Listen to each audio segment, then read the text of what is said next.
Dhaka medical college হাসপাতালের মর্গে পড়ে থাকা এই মরদেহ বগুড়ার আশরাফ মণ্ডলের।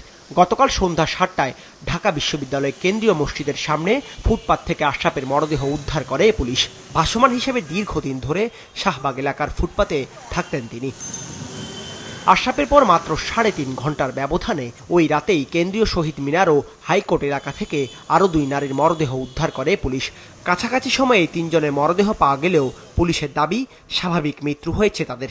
শাহবাগ এলাকায় ভাসমান হিসেবে থাকতেন তারা। ৭টার দিকে এটা আমরা পাই হাইকোর্টের মাজার গেটের সামনে, একটা পেয়েছি হচ্ছে আমাদের শহীদ মিনারের উল্টা পাশে, আরেকটা ঢাকা সেন্ট্রাল মসজিদের সামনে ফুটপাতের উপরে।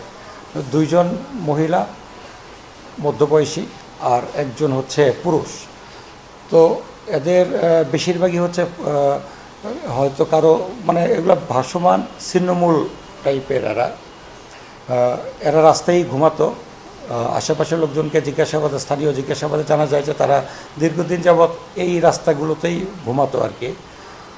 কারো পায়ে পচে গেছে, তারপর কারো কানে কান পচা,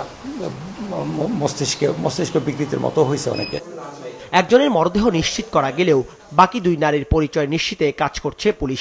এই ঘটনায় শাহবাগ থানায় অপমৃত্যুর একটি মামলাও হয়েছে।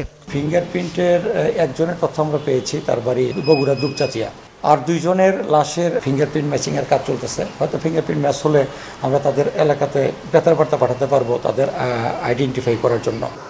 ঢাকা মেডিকেল কলেজ মর্গের সূত্র অনুযায়ী প্রতিদিন অজ্ঞাতনামা এমন ১ থেকে ৩টি মরদেহ এখানে আসে। এসব মরদেহ মর্গে থেকে যায় মাসের পর মাস। সবশেষ আঞ্জুমান মফিদুল ইসলামের কাছে মরদেহ হস্তান্তর করা হয় দাফন বা সৎকারের জন্য। দাউদ হাসান, মাছরাঙা সংবাদ, ঢাকা।